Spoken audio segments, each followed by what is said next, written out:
গুরুদেব, জীবনকে আমি যেন কখনো বুঝতে পারি না। আমি দেখি মানুষ জন্মে, বড় হয়, কাজ করে, সুখ পায়, কষ্ট পায়। এভাবে জীবন কেবল চলতে থাকলে কি এর অর্থ হয়? বৎসে, জীবন মানে কর্মক্ষেত্র। মানুষকে জন্ম দেওয়া হয়েছে কাজ করার জন্য। কর্ম করতে করতে মানুষ নিজের জ্ঞান, ধৈর্য ও আত্মাকে উঁচুতে নিয়ে যায়। গীতায় বলা হয়েছে, নিজের কাজ করো, ফলের আশায় নয়। যে কাজ নিঃস্বার্থভাবে করা হয় সেই কাজ মানুষকে মুক্তি দেয়। কিন্তু গুরুদেব, যদি কেউ ভুল কাজ করে, সে কি দোষী? ভুল কাজ করা দোষ নয়, ভুল থেকে শিক্ষা নেওয়াই আসল। গীতায় বলা হয়েছে, যে নিজের দোষ বোঝে সে জ্ঞানী হয়। মৃত্যু বা শাস্তি নয়, শেখা এবং আত্মার শুদ্ধ করাই মূল। আমি মনেও শান্তি পাই না, আমার মন অস্থির। কি করব? মনই মানুষকে বন্ধনেও ফেলে, শান্তিও দেয়। যে মানুষ নিজের মন নিয়ন্ত্রণ করতে পারে সে চির শান্তি পায়। সংযম, ধ্যান ও নিয়মিত অনুশীলন মনকে স্থির রাখে। গুরুদেব, ভালোবাসা কি শুধুই প্রেম? না বৎসে, ভালোবাসা মানে নিঃস্বার্থ দেওয়া। যে ভালোবাসা শুধু পাওয়ার জন্য নয়, যে ভালোবাসা অন্যের মধ্যে ঈশ্বরকে দেখে, তাহলেই তার সত্যিকারের। গীতায় বলা হয়েছে, সব প্রাণীর মধ্যে সমান ভালোবাসা রাখো। কিন্তু ভালোবাসা কষ্টও দেয়। কষ্ট আসলেও নিঃস্বার্থ ভালোবাসা মানুষকে বড় করে। যে ভালোবাসা বিনিময় ছাড়া সে কখনো ব্যর্থ হয় না। গুরুদেব, আত্মা কি সত্যিই অবিনশ্বর? হ্যাঁ, আত্মা জন্মায় না, মরে না, কখনো শেষ হয় না। দেহ শুধু পোশাকের মতো, আত্মা সব সময় জীবিত থাকে। গীতায় বলা হয়েছে, আত্মা অক্ষয়ী। মুক্তি কি সবশেষে আসে? মুক্তি আসে নিজের কাজ ও জ্ঞান দিয়ে। যে ব্যক্তি নিজের কর্তব্য জানে, কর্মে স্থির থাকে, মন নিয়ন্ত্রণে রাখে, সে মোক্ষ পায়। গুরুদেব, সব শেষে কি শেখা যায়? প্রথমত, নিজের কর্তব্য করো। দ্বিতীয়ত, নিঃস্বার্থভাবে কাজ করো, ফলের আশা করো না। তৃতীয়ত, নিজের মন নিয়ন্ত্রণ করো। চতুর্থত, সব প্রাণীর মধ্যে ঈশ্বরকে দেখো। পঞ্চমত, ভালোবাসা নিঃস্বার্থ। ষষ্ঠত, আত্মা অমর। আর সপ্তমত, ঈশ্বরের প্রতি বিশ্বাস রাখো। গুরুদেব, একটা প্রশ্ন। মৃত্যু মানে কি সব শেষ? মানুষ মারা গেলে কি তার অস্তিত্ব শেষ হয়ে যায়? না বৎসে, মৃত্যু কোনো শেষ নয়, বরং এক নতুন শুরু। গীতায় শ্রীকৃষ্ণ অর্জুনকে বলেছেন, যেমন মানুষ পুরনো পোশাক ফেলে নতুন পোশাক পরে, তেমনি আত্মা পুরনো দেহ ছেড়ে নতুন দেহ ধারণ করে। এই দেহ মাটির, কিন্তু আত্মা চিরন্তন। আত্মা জন্ম নেয় না, মরে না, কেবল রূপ বদলায়। তাহলে গুরুদেব, আমরা যদি আত্মা, তবেই কষ্ট, দুঃখ কেন পাই? কারণ মানুষ ভুলে যায় সে কে। যখন আত্মা নিজের পরিচয় ভুলে গিয়ে দেহকে আমি ভাবে, তখনই দুঃখ, ভয়, কষ্ট শুরু হয়। আত্মা পবিত্র, কিন্তু মায়া তাকে আচ্ছন্ন করে ফেলে। মায়া মানে আমি, আমার, আমাকে, এই অহংকার। যে অহংকার ত্যাগ করতে পারে সে শান্তি পায়। গুরুদেব, আমি প্রায়ই দেখি মানুষ অন্যায় করে, তবুও সুখে থাকে, আর যারা সৎ তারা কষ্ট পায়। এই কেমন বিচার? বৎসে, ঈশ্বরের বিচার তৎক্ষণাৎ দেখা যায় না। প্রত্যেক কাজের ফল আছে, কিন্তু তার সময় সময় আসে। যেমন বীজ বপনের পর ফল আসতে সময় লাগে, তেমনি সৎকর্মের ফলও নিশ্চয় আসে, তবে সময় নিয়ে। গীতায় বলা হয়েছে যে কর্ম করো, ফলের আশা করো না। ফল তোমার হাতে নয়। তোমার কাজ সৎ হলে ঈশ্বর তার ফল দেবেন সঠিক সময়ে। তাহলে গুরুদেব, কর্মই কি সব? ভক্তি, প্রার্থনা, এগুলোর মানে কি? কর্ম মানেই ভক্তি, যদি তা নিঃস্বার্থভাবে করা হয়। যে ব্যক্তি নিজের কাজ ঈশ্বরকে উৎসর্গ করে, সেই কাজই পূজা হয়ে যায়। গীতায় শ্রীকৃষ্ণ বলেছেন, যে আমার প্রতি প্রেম নিয়ে কাজ করে, আমার নাম চিন্তা করে, আমায় মনে রাখে, আমি তার কর্মের ফল নিজেই ধারণ করি। অর্থাৎ ভক্তি মানে শুধু মন্দিরে যাওয়া নয়। ভক্তি মানে কাজ, ভালোবাসা, সহানুভূতি সব একত্রে। গুরুদেব, মন খুব অস্থির থাকে। একদিকে কাজ, অন্যদিকে চিন্তা, ভয়, দুঃখ। মনকে কিভাবে শান্ত রাখা যায়? মন নিয়ন্ত্রণ করাই সবচেয়ে বড় সাধনা। মন যদি নিয়ন্ত্রিত হয়, সব জয় করা যায়। গীতায় বলা হয়েছে, মনই তোমার বন্ধু, মনই তোমার শত্রু। যে নিজের মনকে বন্ধু বানাতে পারে সে সুখে থাকে, যে মনকে অযত্নে ছেড়ে দেয় সে দুঃখে ডুবে যায়। ধ্যান, প্রার্থনা, সৎ কাজ, কৃতজ্ঞতা, এই 4টি জিনিস মনকে শান্ত রাখে। গুরুদেব, ধ্যান কিভাবে করব? ধ্যান মানে নিজেকে চেনা। চোখ বন্ধ করে নিজের নিঃশ্বাস অনুভব করো, মনকে থামাও, শরীরকে শিথিল করো। মন যখন এক জায়গায় স্থির হয় তখন আত্মা কথা বলে। সেই সময়তেই মানুষ নিজের ভেতরের ঈশ্বরকে দেখতে পায়। গুরুদেব, আপনি সব সময় বলেন নিজের কর্তব্য করো, কিন্তু কিভাবে বুঝবো আমার কর্তব্য কি? সুন্দর প্রশ্ন বৎসে। কর্তব্য মানে সেই কাজ যা অন্যের মঙ্গল আনে, যা তোমার বিবেক বলে এটাই সঠিক। যে কাজ ভালোবাসা, সততা আর ন্যায়ের পথে হয় সেই কাজই কর্তব্য। গীতায় বলা হয়েছে যে নিজের কর্তব্য করা অন্যের কাজ অনুকরণ করার চেয়ে শ্রেয়। নিজের পথ অনুসরণ করো, যতই কঠিন হোক না কেন। তাহলে গুরুদেব, ভালোবাসা কোথায় এ শিক্ষায়? ভালোবাসা গীতার মূল। যে ভালোবাসা নিঃস্বার্থ সেটাই পরম জ্ঞান। যে নিজের ভালোবাসা ঈশ্বরের মধ্যে স্থাপন করে সে কখনো একা নয়। গীতায় কৃষ্ণ বলেছেন, যে প্রেমে আমায় স্মরণ করে আমি তার অন্তরে বাস করি। তাই ভালোবাসা মানে শুধু সম্পর্ক নয়, ভালোবাসা মানে নিজের আত্মাকে ঈশ্বরের সঙ্গে যুক্ত করা। গুরুদেব, আপনি সবসময় বলছেন আত্মা অমর, কর্মের ফল আছে। তাহলে জীবনটা কি শুধু পরীক্ষার মতো? ঠিক তাই বৎসে। জীবন হল আত্মার শিক্ষালয়। প্রত্যেক জন্মে আত্মা নতুন কিছু শেখে, ভুল করে, সংশোধন করে, উন্নতি করে। শেষে যখন সে সম্পূর্ণ জ্ঞানী হয় তখনই মুক্তি পায়। আত্মা তখন আর ফিরে আসে না, সে চির শান্তিতে থাকে পরম ঈশ্বরে। গুরুদেব, একদিন কি আমি সেই মুক্তি পাব?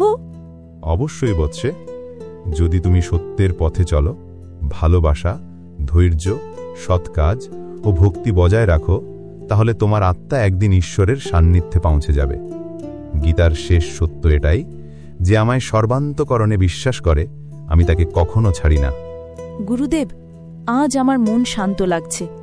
মনে হচ্ছে মৃত্যু ভয় নেই, কর্মের পথই সত্য আর ভালোবাসাই ঈশ্বরের দরজা। তুমি ঠিকই বুঝেছ বৎসে। যে আত্মা সত্যকে জানে সে জীবনে আর ভয় পায় না, কারণ সে জানে ঈশ্বর সবসময় তার সঙ্গে আছেন। গুরুদেব, আপনি আগের পর্বে বলেছিলেন মনকে নিয়ন্ত্রণ করতে হবে, কিন্তু আমার মনে হয় মনকে ধরা সবচেয়ে কঠিন কাজ। এটা কখনো শান্ত হয় না, কখনো দুঃখে, কখনো ভয়ে, কখনো আকাঙ্ক্ষায় ভরে যায়। আমি কিভাবে মনকে শান্ত করতে পারি? বৎসে, তুমি ঠিকই বলেছ। মন সত্যিই মানুষের সবচেয়ে বড় শত্রু, আবার সবচেয়ে বড় বন্ধু। গীতায় শ্রীকৃষ্ণ বলেছেন, মন স্থির না হলে জ্ঞান লাভ হয় না, আর যে মন স্থির নয় সে সুখও পায় না। তাই মনকে জয় করাই জীবনের মূল সাধনা। গুরুদেব, মনকে জয় করা মানে কি? মনকে জয় করা মানে যখন তুমি তোমার চিন্তা, ইচ্ছা আর ভয়কে নিয়ন্ত্রণে আনতে পারবে। যখন তুমি বলবে, আমি মন নই, আমি আত্মা, তখনই মন শান্ত হবে। মনকে জয় করা যায় 3টে উপায়ে। 1. ধ্যান, 2. সংযম, 3. বিশ্বাস। ধ্যান মানে শুধু চোখ বন্ধ করে বসে থাকা? না বৎসে, ধ্যান মানে নিজের মধ্যে প্রবেশ করা। যখন তুমি চোখ বন্ধ করে নিজের শ্বাসের শব্দ শোনো, যখন মন কোনো চিন্তা ছাড়া নিস্তব্ধ হয়ে যায়, তখনই ঈশ্বরের কণ্ঠ শোনা যায়। গীতায় বলা হয়েছে, যে মন একাগ্র হয়ে আমার চিন্তা করে আমি তার হৃদয়ে বাস করি। ধ্যান মানে ঈশ্বরের সঙ্গে নিজের সম্পর্ক অনুভব করা। গুরুদেব, আমি ধ্যান করতে বসলে মন অন্য জায়গায় চলে যায়। মনে পড়ে পুরনো কথা, দুঃখ, এমনকি ভয়ও আসে। এটা কি ভুল? না বৎসে, এটা স্বাভাবিক। মন বহু বছর ধরে বাইরের জগতে ঘুরে বেড়ায়, তাকে একদিনেই স্থির করা যায় না। যেমন উত্তাল সমুদ্র এক মুহূর্তে শান্ত হয় না, তেমনি মনকেও সময় দিতে হয়। যত বেশি চর্চা করবে মন তত শান্ত হবে। ধ্যান মানে যুদ্ধ নয়, ধৈর্য। তাহলে গুরুদেব, সংযম কিভাবে রাখব? আজকাল পৃথিবীতে এত লোভ, এত আকর্ষণ, সবকিছু চাই, আবার শান্তিও চাই। সংযম মানে কিছু না চাওয়া নয়, বরং প্রয়োজন আর লোভের পার্থক্য বোঝা। তুমি খাবার খাবে, এটা প্রয়োজন, কিন্তু অতি খাবে, সেটা লোভ।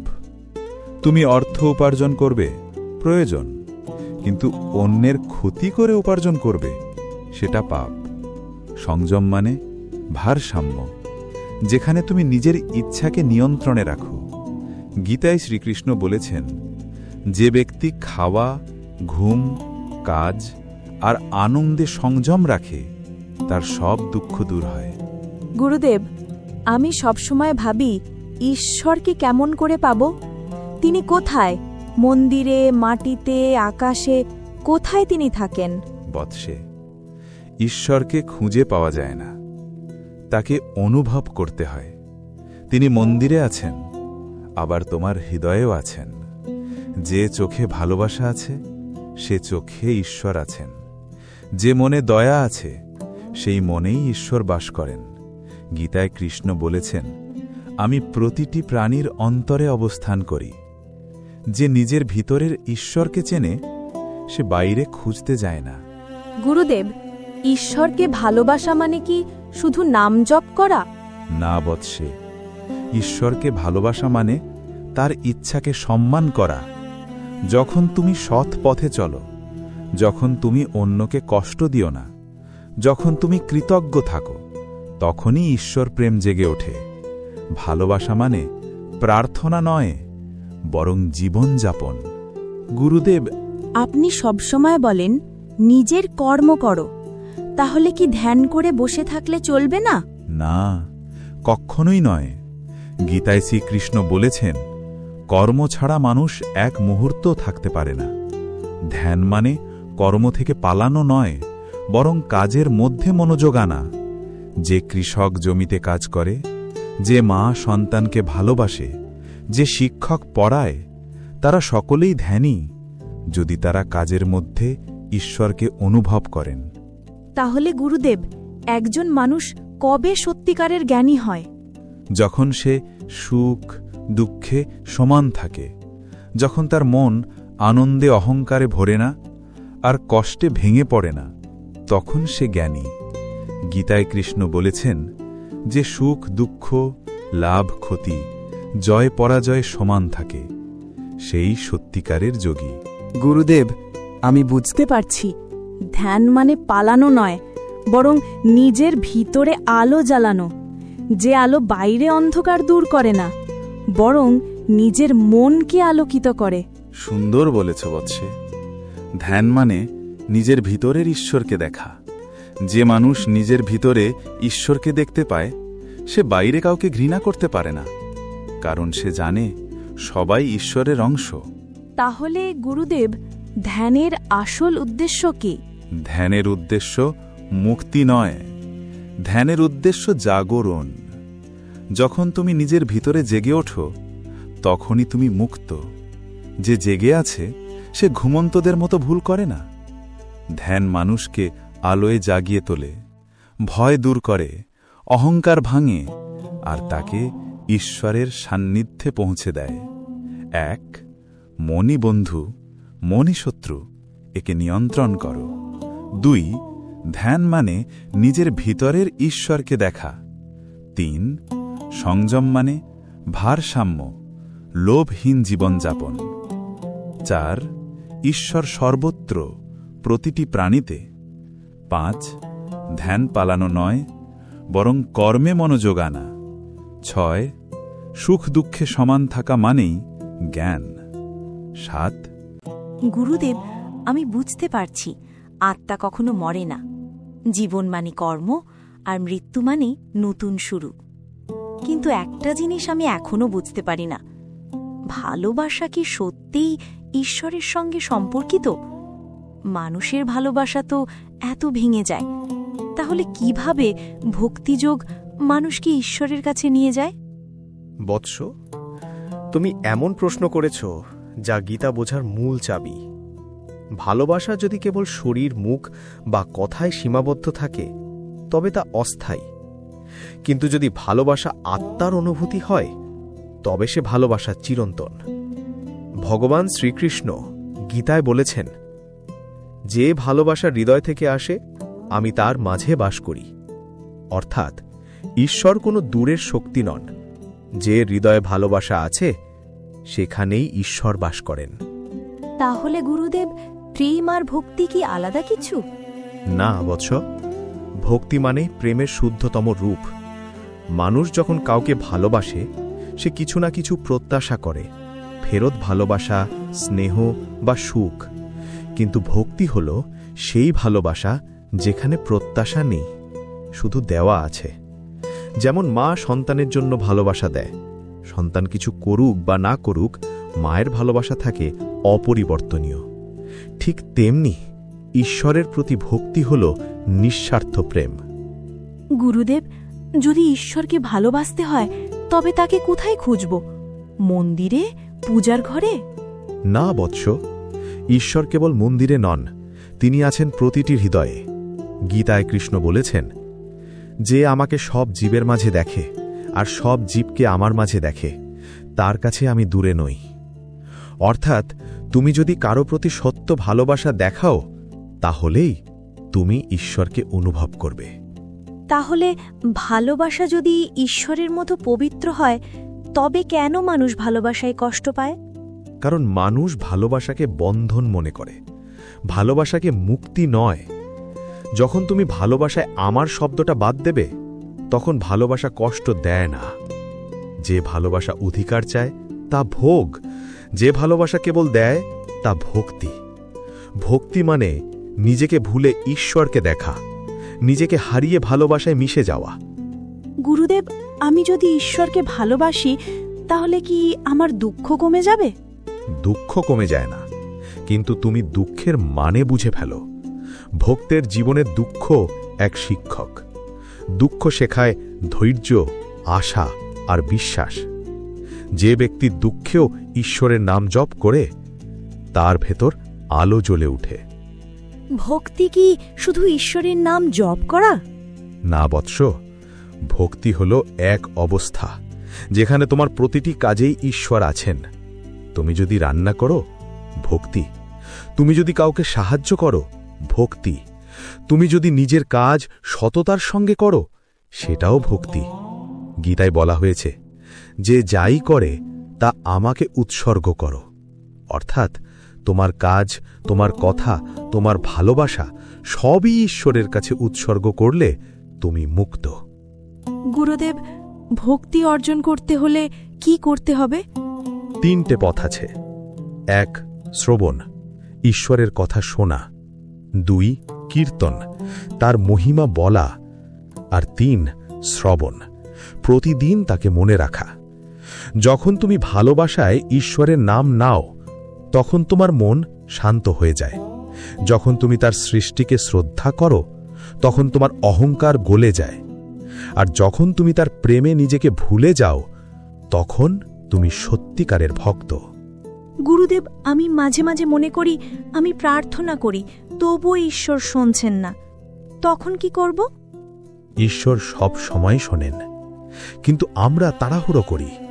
যেমন মা তার সন্তানের কান্না শোনে তবে বোঝে কখন কোলে নিতে হবে, তেমনি ঈশ্বরও জানেন কোন মুহূর্তে তোমার প্রার্থনা পূর্ণ হবে। তুমি শুধু বিশ্বাস রাখো, ভক্তি করো, বাকিটা তার হাতে ছেড়ে দাও। গুরুদেব, গীতায় তো যুদ্ধের কথা বলা হয়েছে, সেখানে প্রেমের শিক্ষা কেমন করে আছে? চমৎকার প্রশ্ন। গীতা যুদ্ধক্ষেত্রে বলা হলেও আসলে সেটা অন্তরের যুদ্ধ, সৎ আর অসৎ চিন্তার মধ্যে যুদ্ধ। যে মানুষ নিজের রাগ, লোভ, হিংসাকে জয় করে সেই প্রকৃত বিজয়ী। ভালোবাসা মানে শত্রুকেও ক্ষমা করতে শেখা। গীতায় কৃষ্ণ বলেছিলেন, আমি সকলের বন্ধু, কেউ আমার শত্রু নয়। এই কথাই বোঝা যায় প্রেমই গীতার আসল অস্ত্র। গুরুদেব, আমি যদি কাউকে ভালোবাসি আর সে যদি চলে যায়, তাহলে কি সেই ভালোবাসা বৃথা যায়? না বৎস, সত্যিকারের ভালোবাসা কখনো বৃথা যায় না। যে ভালোবাসা আত্মার স্তরে হয় সে চলে যায় না, শুধু রূপ বদলে ফেলে। ভালোবাসা মানে অধিকার নয়, আশীর্বাদ। যে কাউকে ভালোবাসে সে নিজেকেও ঈশ্বরের কাছাকাছি নিয়ে যায়। গুরুদেব, একদিন কি আমি সত্যিই ঈশ্বরকে দেখতে পাব? যখন তুমি নিজেকে সম্পূর্ণ ভালোবাসবে, নিজের ভেতরের আলো চিনবে, তখনই ঈশ্বরকে দেখতে পাবে। ভগবান বাইরে নন, তোমার হৃদয়ের মধ্যেই তার অবস্থান।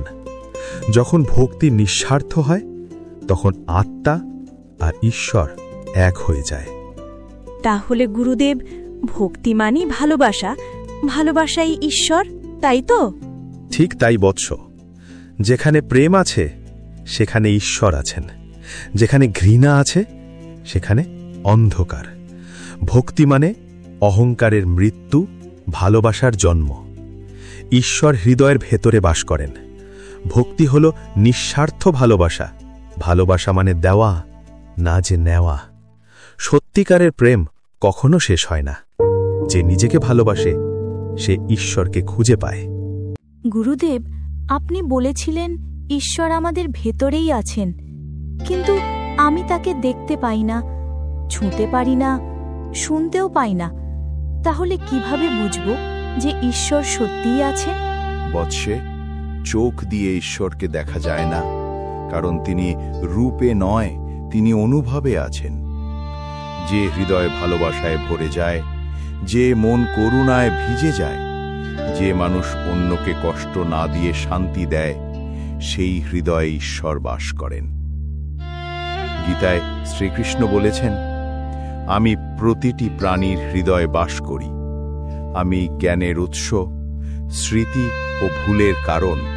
অর্থাৎ তুমি যখন সত্য চিন্তা করো, সৎ পথে চলার শক্তি পাও, তখন সেই শক্তি ঈশ্বর। তাহলে গুরুদেব, ঈশ্বর কি এক, নাকি যেমন কেউ বলে কৃষ্ণ, কেউ বলে আল্লাহ, কেউ বলে মা কালী, সব আলাদা?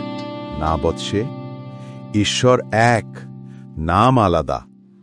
যেমন নদীর নাম আলাদা, কিন্তু সব জলই সমুদ্রেই মেশে, তেমনি সব ধর্মের পথ শেষ পর্যন্ত একই স্থানে পৌঁছায়। সেই স্থানের নাম ঈশ্বর। গীতায় বলা হয়েছে, যে যেভাবে আমায় ভজে আমি তেমনি তার কাছে ধরা দিই। অর্থাৎ নাম নয়, ভক্তিই আসল। যে ভালোবাসা দিয়ে ডাকবে, ঈশ্বর সেই ভালোবাসাতেই সাড়া দেবেন। গুরুদেব, আপনি বললেন ঈশ্বর সব জায়গায় আছেন। তাহলে কি দুঃখ, অন্যায়, যুদ্ধ এগুলো তার সৃষ্টি? হ্যাঁ বৎসে, কিন্তু বুঝে নাও, ঈশ্বর আলো যেমন দেন, তেমনি ছায়ার অস্তিত্বও রাখেন। কারণ আলো ছাড়া ছায়া নেই, ভালো ছাড়া মন্দও বোঝা যায় না। দুঃখ শেখায় সহানুভূতি, অন্যায় শেখায় ন্যায়ের মূল্য। গীতায় কৃষ্ণ বলেছেন, আমি সৃষ্টি, সংহার ও রক্ষণ তিনটি। অর্থাৎ ঈশ্বর শুধু সুখের নয়, পরীক্ষারও অংশ। তার পরিকল্পনায় সবকিছু আছে, শেখার জন্য, বড় হওয়ার জন্য। তাহলে গুরুদেব, জ্ঞান মানে কি? কেউ বলে বই পড়া, কেউ বলে ধ্যান করা, কেউ বলে ঈশ্বর চিন্তা করা। কোনটা সত্যি? জ্ঞান মানে ভিতরের আলো। বইয়ের জ্ঞান চোখ খুলে দেয়, কিন্তু হৃদয়ের জ্ঞান আত্মাকে জাগায়। যে জানে আমি দেহ নই, আমি আত্মা, সেই সত্যিকারের জ্ঞানী। গীতায় বলা হয়েছে, জ্ঞান অন্ধকার দূর করে যেমন সূর্য রাত্রি দূর করে। তুমি যখন ভালোকে খারাপ থেকে আলাদা করতে পারো, যখন মন স্থির রেখে সিদ্ধান্ত নিতে পারো, তখনই তুমি জ্ঞানী হচ্ছ। জ্ঞান লাভ করলে কি হয় গুরুদেব? যে জ্ঞানী সে ভয় পায় না, কারণ সে জানে সবকিছুই ঈশ্বরের ইচ্ছা। যে জ্ঞানী সে ঘৃণা করে না, কারণ সে জানে সবাই ঈশ্বরের সন্তান। যে জ্ঞানী সে অহংকার করে না, কারণ সে জানে তার ক্ষমতাও ঈশ্বরের দান। গীতায় কৃষ্ণ বলেছেন, যে জ্ঞানের সমস্ত কিছু এক রূপে দেখে সেই সত্যিকারের দার্শনিক। গুরুদেব, মানুষ কেন ঈশ্বরের উপর বিশ্বাস হারায়? যখন মন অস্থির হয়, যখন মানুষ কষ্ট পায় আর তৎক্ষণাৎ ফল চায়, তখন সে ভাবে ঈশ্বর নেই। কিন্তু ঈশ্বর সব সময় আছেন, শুধু আমরা অপেক্ষা করতে পারি না। যেমন বীজকে গাছ হতে সময় লাগে, তেমনি প্রার্থনার ফলও সময় নিয়ে আসে। বিশ্বাস মানে ধৈর্য। গুরুদেব, আমি মাঝে মাঝে ভাবি, যদি সব কিছু ঈশ্বরের ইচ্ছায় হয়, তাহলে মানুষ কেন দোষী? চমৎকার প্রশ্ন বৎসে। ঈশ্বর পথ দেখান, কিন্তু মানুষ পা ফেলে নিজে। তিনি জ্ঞান দেন, কিন্তু বেছে নেওয়া তোমার কাজ। যেমন শিক্ষক পড়ান, কিন্তু পরীক্ষায় লেখা ছাত্রের দায়িত্ব, তেমনি ঈশ্বর সুযোগ দেন, ফল তোমার কর্মে নির্ভর। তাই মানুষ স্বাধীন, আর সেই স্বাধীনতার মধ্যে আছে দায়িত্ব। গুরুদেব, তাহলে জ্ঞানী মানুষ কেমন হয়? জ্ঞানী মানুষ 1. অহংকারহীন, 2. ধৈর্যশীল, 3. সৎ, 4. সত্যপ্রিয় ও 5. ঈশ্বর বিশ্বাসী। গীতায় বলা হয়েছে, যে সব জীবকে সমানভাবে দেখে সেই আমার প্রকৃত ভক্ত। জ্ঞান মানে শুধু পড়াশোনা নয়, বরং সব প্রাণীর মধ্যে এক ঈশ্বরকে দেখা। গুরুদেব, ঈশ্বরকে কি কখনো দেখা যায়? হ্যাঁ বৎসে, কিন্তু দৃষ্টিতে নয়, অনুভবে। যে মানুষ নিঃস্বার্থভাবে ভালোবাসে, যে নিজের স্বার্থ ছেড়ে অন্যকে শান্তি দেয়, যে কৃতজ্ঞ থাকে, দয়াশীল হয়, তার হৃদয়েই ঈশ্বর প্রকাশিত হন। কৃষ্ণ অর্জুনকে তার বিশ্বরূপ দেখিয়েছিলেন, যেখানে আকাশ, সূর্য, চন্দ্র, তারা, নদী, মানুষ সব একসাথে ঈশ্বর রূপে জ্বলজ্বল করছিল। এটা বোঝায় ঈশ্বর সবকিছুর মধ্যেই আছেন। গুরুদেব, আমি যদি ঈশ্বরকে ভালোবাসি, তাহলে কি আমাকে পৃথিবীর দুঃখ থেকে মুক্তি দেবে? হ্যাঁ বৎসে, কিন্তু মুক্তি মানে কষ্ট না থাকা নয়। মুক্তি মানে কষ্টেও শান্ত থাকা। যে জানে ঈশ্বর পাশে আছেন, সে দুঃখ পেলেও ভেঙে পড়ে না। গীতায় কৃষ্ণ বলেছেন, যে আমায় সর্বান্তকরণে বিশ্বাস করে, আমি তার ভার নিজে বহন করি। অর্থাৎ তুমি যদি ভালোবাসা ও ভক্তিতে দৃঢ় থাকো, তাহলে জীবনের প্রতিটি ঝড়েও তুমি স্থির থাকবে। গুরুদেব, আজ আমি যেন বুঝতে পারছি, ঈশ্বর কোথাও দূরে নন, তিনি আমার হৃদয়ের ভেতরেই আছেন। যখন আমি সত্য বলি, কারো উপকার করি, যখন অন্যের কষ্টে মন কেঁদে ওঠে, তখনই ঈশ্বর আমার মধ্যে কথা বলেন। সুন্দরভাবে বুঝেছ বৎসে। ঈশ্বরকে খুঁজে পাওয়া যায় না, তাকে জাগিয়ে তুলতে হয় নিজের ভিতরে। যে মন পবিত্র, সেই মন্দির। যে ভালোবাসে, সেই ভক্ত। যে সত্যের পথে চলে, সেই মানুষই ঈশ্বরের কাছাকাছি পৌঁছে যায়। 1. ঈশ্বর এক, নাম ভিন্ন। 2. ঈশ্বর রূপে নয়, অনুভবে আছেন। 3. জ্ঞান মানে আত্মাকে চেনা। 4. ভালো মন্দ, সুখ দুঃখ সব শেখার অংশ। 5. বিশ্বাস মানে ধৈর্য। 6. মানুষ স্বাধীন কিন্তু দায়িত্বশীল। 7. ঈশ্বর প্রত্যেকের হৃদয়ে আছেন। 8. মুক্তি মানে শান্তি, ভয়হীনতা এবং ভালোবাসা।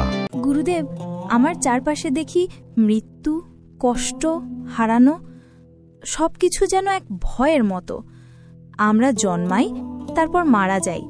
তাহলে এত কর্ম, এত ভালোবাসা, এত পরিশ্রম সবই কি একদিন শেষ হয়ে যায়? বৎসে, এই প্রশ্নই একদিন অর্জুন করেছিলেন শ্রীকৃষ্ণকে। ভগবদ্ গীতার শুরুই হয়েছিল মৃত্যুর এই বিভ্রান্তি থেকে। কৃষ্ণ বলেছিলেন, যা জন্মেছে তা মরবেই, আর যা মরে গেছে তা আবার জন্ম নেবে। তুমি দেহকে মৃত্যু ভাবছ, কিন্তু আত্মা কখনো মরে না। তাহলে দেহ আর আত্মা আলাদা জিনিস? হ্যাঁ, দেহ ক্ষয় প্রাপ্ত হয়, কিন্তু আত্মা অবিনশ্বর। যেমন আমরা পুরনো পোশাক ফেলে নতুন পোশাক পরি, ঠিক তেমনি আত্মা এক দেহ ছেড়ে আরেক দেহে প্রবেশ করে। এই সত্যটা বোঝার পর মৃত্যু আর ভয়ঙ্কর থাকে না। তবুও গুরুদেব, যখন কোনো প্রিয়জন চলে যায় তখন মন কাঁদে। ভালোবাসা কি তখন অর্থহীন হয়ে যায় না? না বৎসে, সত্যিকারের ভালোবাসা কখনো শেষ হয় না। ভালোবাসা আত্মার সঙ্গে যুক্ত, দেহের সঙ্গে নয়। যে ভালোবাসা দেহের জন্য তা ক্ষণস্থায়ী, কিন্তু যে ভালোবাসা আত্মার প্রতি, যেখানে ঈশ্বরের প্রতিচ্ছবি দেখা যায়, সেই ভালোবাসা কখনো মরে না। তাহলে গুরুদেব, যদি আত্মা চিরন্তন হয় তাহলে জন্ম কেন হয়? আত্মা কেন বারবার পৃথিবীতে আসে? চমৎকার প্রশ্ন বৎসে। জন্ম হয় কর্মের ফল হিসেবে। যে যেমন কর্ম করে তার তেমন ফল ভোগ করতেই হয়। কেউ যদি অন্যকে কষ্ট দেয় তবে তাকে সেই কষ্টের প্রতিফল ভোগ করতেই হয়। আর যে নিঃস্বার্থভাবে অন্যের মঙ্গল করে সে সুখ ও শান্তি পায়। এটাই কর্মফল নীতি, যা গীতার মূল ভিত্তি। তাহলে কি আমাদের জীবনের সবকিছু আগেই ঠিক করা থাকে? না বৎসে, আগের জন্মের কর্ম তোমার বর্তমান পরিস্থিতি তৈরি করে, কিন্তু বর্তমান কর্ম তোমার ভবিষ্যৎ গড়ে। অতীতের শৃঙ্খল ছিঁড়ে ফেলতে হলে আজকের কাজটি তোমার মুক্তির চাবি। গুরুদেব, যদি সবকিছু কর্মের উপর নির্ভর করে তাহলে প্রার্থনা, পূজা এসব কি প্রয়োজনীয় নয়? প্রার্থনা মানে চাওয়া নয়, জেগে ওঠা। যখন তুমি প্রার্থনা করো তখন তুমি নিজের ভেতরের শক্তিকে জাগাও। ঈশ্বর কারো ভাগ্য লিখে দেন না, তিনি শুধু আমাদের পথ দেখান। গীতায় কৃষ্ণ বলেছেন, যে আমাকে ভক্তি সহকারে ডাকে আমি তার পাশে থাকি। তাহলে গুরুদেব, জীবনের উদ্দেশ্য কি শুধুমাই কাজ করা? না, কাজই শেষ নয়। কাজ হলো আত্মাকে শুদ্ধ করার উপায়। তুমি কাজ করো, কিন্তু ফলের আশায় নয়। ফল যদি ভালো হয় নম্র থেকো, ফল যদি খারাপ হয় ধৈর্য ধরো। এই অবস্থায় স্থিতপ্রজ্ঞ অবস্থা, যেখানে মন শান্ত, স্থির ও নির্ভীক। আমি মাঝে মাঝে মনে করি আমার কাজ কেউ বোঝে না, তাহলে কেন করব? যে কাজ ঈশ্বরের উদ্দেশ্যে করা হয় তা কখনো বৃথা যায় না। মানুষ না বুঝলেও ঈশ্বর জানেন। তুমি কাজ করো নিজের সততা আর প্রেম দিয়ে, তাহলেই সেই কাজই তোমার পূজা। গুরুদেব, যদি কেউ খারাপ কাজ করে কিন্তু পরে অনুতপ্ত হয়, তাহলে কি তার পাপ ক্ষমা হয়? হ্যাঁ বৎসে, গীতায় বলা আছে, যে পাপীও যদি ভক্তিভাবে আমার শরণ নেয় সেও মুক্তি পায়। পাপ মানে অন্ধকার, আর অনুতপ্ত মানে আলো। আলো জ্বাললে অন্ধকার টিকে থাকতে পারে না। তাহলে ভালো কাজ করাই কি ঈশ্বরের কাছে পৌঁছানোর একমাত্র পথ? ভালো কাজ, সত্য জ্ঞান এবং নিঃস্বার্থ ভালোবাসা, এই তিনটি একসাথে হলে মানুষ ঈশ্বরের খুব কাছে পৌঁছে যায়। ভক্তি মানে শুধু নাম জপ নয়, ভক্তি মানে অন্যের কষ্টে কাঁদা, অন্যের সুখে হাসা। গুরুদেব, আমি বুঝতে পারছি গীতা শুধু ধর্মগ্রন্থ নয়, এ যেন জীবনের পথ নির্দেশ। তুমি ঠিক বলেছ বৎসে, গীতা হল মনুষ্যত্বের মানচিত্র। এখানে বলা হয়েছে কিভাবে জীবনযাপন করতে হবে, কিভাবে ভালোবাসতে হবে, আর কিভাবে নিজেকে চিনে ঈশ্বরকে খুঁজে পেতে হবে। শেষে একটা প্রশ্ন গুরুদেব, মৃত্যু যখন আসে তখন কি হয়? আত্মা কোথায় যায়? আত্মা দেহ ছেড়ে চলে যায়, যেমন পাখি খাঁচা ছেড়ে আকাশে উড়ে যায়। যে জীবন ভালোবাসা, সততা আর ভক্তিতে কাটায় তার আত্মা উজ্জ্বল হয়ে ঈশ্বরের আলোয় মিশে যায়। আর যে জীবনে লোভ, অহংকার, ঘৃণা জমে থাকে সে আবার ফিরে আসে নতুন জন্মে, শেখার জন্য। তাহলে মৃত্যু ভয় নয়, শেখার শেষ পাঠ। ঠিক তাই বলছে। বার্জুনা। মৃত্যু মানে নতুন যাত্রার শুরু। আত্মা অমর, মৃত্যু মানে পরিবর্তন। কর্মের ফলেই জন্ম ও পুনর্জন্ম। নিঃস্বার্থভাবে কাজ করাই মুক্তির পথ। ভালোবাসা ও ভক্তি জীবনের মূল। গুরুদেব, আপনি ভক্তির কথা বলেছেন, ভালোবাসার কথা বলেছেন। এখন আমি জানতে চাই, জ্ঞানযোগ বলতে আসলে কি বোঝায়? কিভাবে জ্ঞান মানুষকে মুক্তি দেয়? বৎসে, জ্ঞানযোগ মানে শুধু বই পড়া নয়। জ্ঞান মানে নিজেকে জানা, যে মানুষ নিজের প্রকৃতি, নিজের আত্মাকে চিনতে পারে, সেই প্রকৃত জ্ঞানী। ভগবদ্ গীতায় কৃষ্ণ বলেছেন, যে জানে আত্মা ও দেহ আলাদা, সেই জ্ঞানী, আর যে দেহকেই সব মনে করে, সেই অজ্ঞান।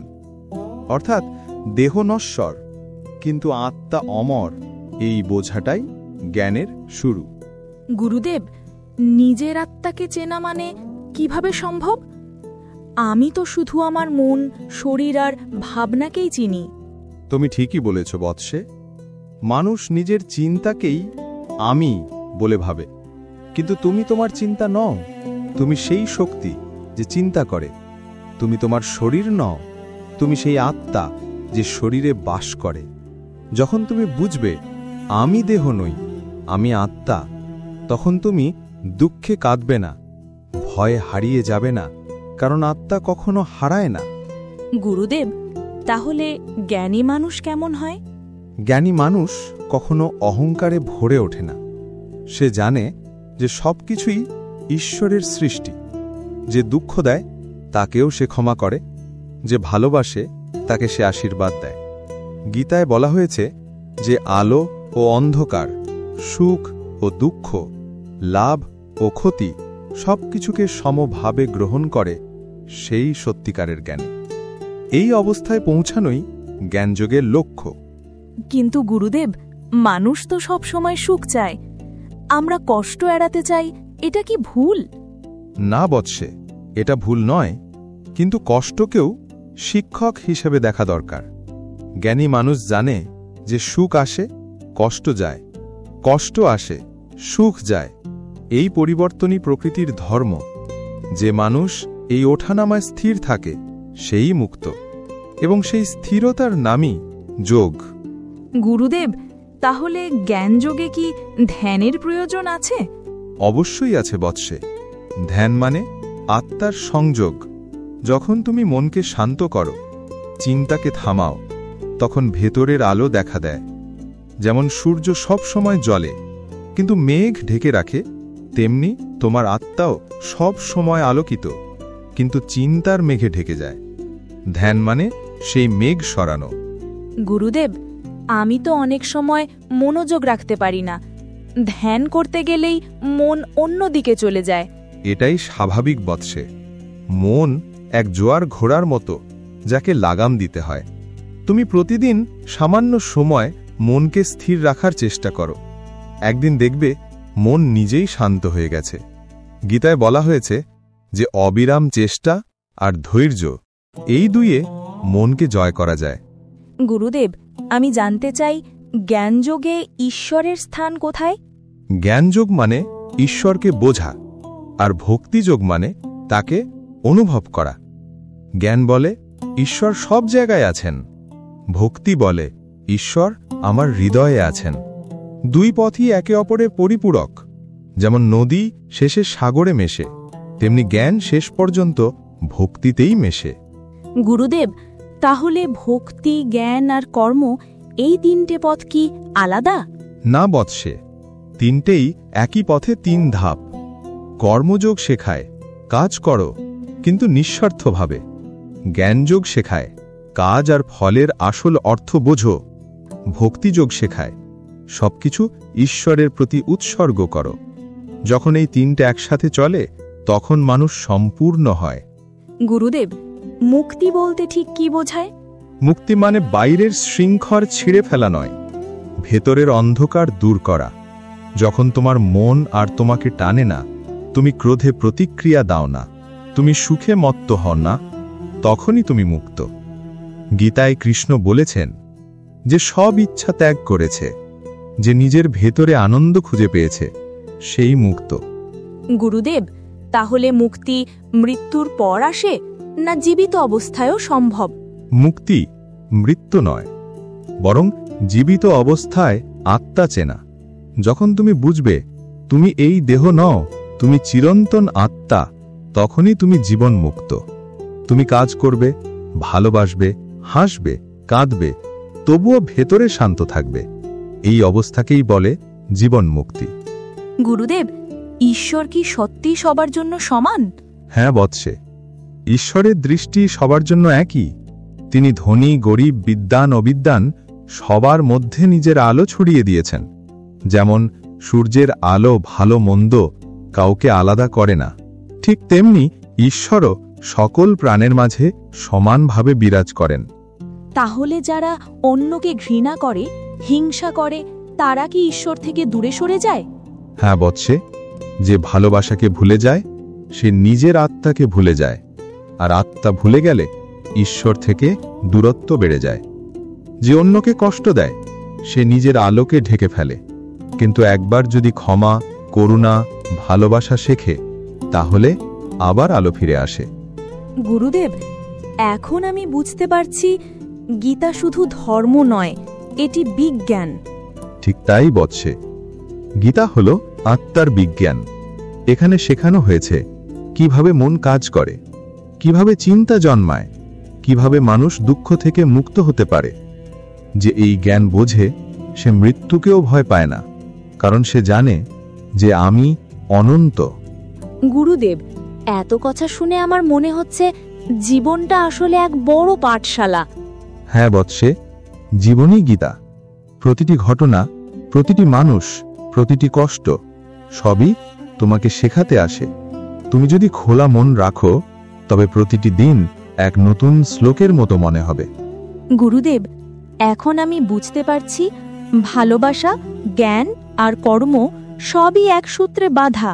তুমি সত্যি বুঝেছ বৎসে, এই তিনটে যোগ, কর্ম, জ্ঞান আর ভক্তি মিলেই মানুষের পরিপূর্ণতা গড়ে ওঠে। যে এই তিন পদ একসাথে চলে সেই ঈশ্বরের রাজ্যে প্রবেশ করে। শেষে বলুন গুরুদেব, গীতার সার সংক্ষেপ কি? গীতার সারমর্ম মাত্র কয়েকটি বাক্যে বলা যায়। 1. তোমার কাজ করো, কিন্তু ফলের আসক্তি ছাড়ো। 2. নিজের আত্মাকে চেনো, তুমি দেহ নও, তুমি চিরন্তন। 3. ঈশ্বরকে সব জায়গায় দেখো, সব প্রাণীতে অনুভব করো। 4. ভালোবাসো, কিন্তু অধিকার ছাড়ো। 5. ধ্যান করো, মনকে শান্ত করো। 6. জ্ঞান, কর্ম আর ভক্তি, এই তিনই মুক্তির পথ। এটাই গীতার শিক্ষা, এটাই জীবনের ধায়।